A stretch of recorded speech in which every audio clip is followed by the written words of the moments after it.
ஆன்மாக்கள் தங்களுடைய உலக வாழ்க்கையின் போது தங்களுக்கு ஏற்பட்ட அனுபவங்கள் யாவற்றையும் உலக ஆன்மாவுக்குள் போய் ஒடுங்குகின்ற இந்த ஓய்வு நேரத்தில் தங்களுக்குள் சேகரிக்கின்றன. அவை பூமியில் வாழும்போது கொண்டிருந்த அவற்றின் தனிப்பட்ட உருவமும் இயல்பும் இப்போது இந்த ஆன்மீக உறக்கத்தில் மாற்றம் பெறுகின்றன.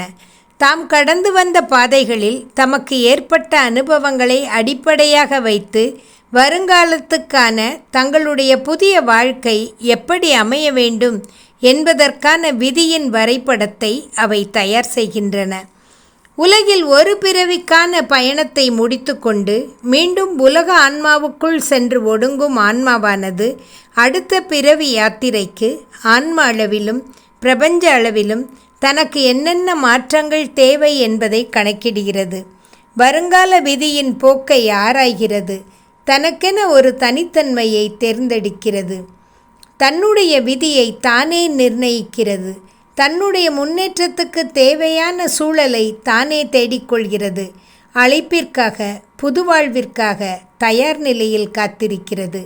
ஆன்மா என்னும் இறை அம்சம் பல பல உருவங்களையும் பெயர்களையும் தாங்கியவாறு பல கோடி பிறவிகளை புவியில் எடுத்த வண்ணம் இருக்கிறது. ஒரே அம்சம் பல்வேறு வடிவங்களை தாங்குகிறது. புறமனம் இந்த அம்சத்தை அறிந்து கொள்வதில்லை. அறியப்படாத மாறுபட்ட சூழல்களில் அறியப்படாத பல்வேறு பெயர்களை ஆன்மாவானது தாங்கி நிற்கிறது.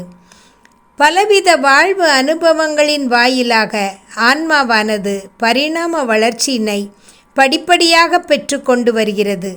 காலப்போக்கில் வெகு நிதானமாக அது தன்னுள் இருக்கும் இறை ஞானத்தை இறை அம்சத்தை கண்டுணர்கிறது. தன்னுள்ளேயே மறைந்திருக்கும் இந்த இறை ஞானத்தை பெறுவதற்கு அத்தனை நீண்ட நெடிய காலம் காத்திருக்க வேண்டிய கட்டாயத்துக்கு ஆன்மா தன்னைத்தானே உட்படுத்தி கொள்கிறது. அதனால் மீண்டும் மீண்டும் பிரச்சனைகள் நிறைந்த புதிய பிறவி விளையாட்டுக்களை அது விருப்பத்துடன் ஏற்றுக்கொள்கிறது. இதுவரை தான் அனுபவித்த இன்ப துன்ப அனுபவங்கள், சூழ்நிலைகள், உள்முக புறமுக தாக்கங்கள், வாழ்வில் சந்திக்கின்ற சோதனைகள், தான் மேற்கொண்ட சாதனைகள் என அனைத்தையுமே தன்னை அறியும் பெரும் பணிக்கு ஆன்மா பயன்படுத்தி கொள்கிறது.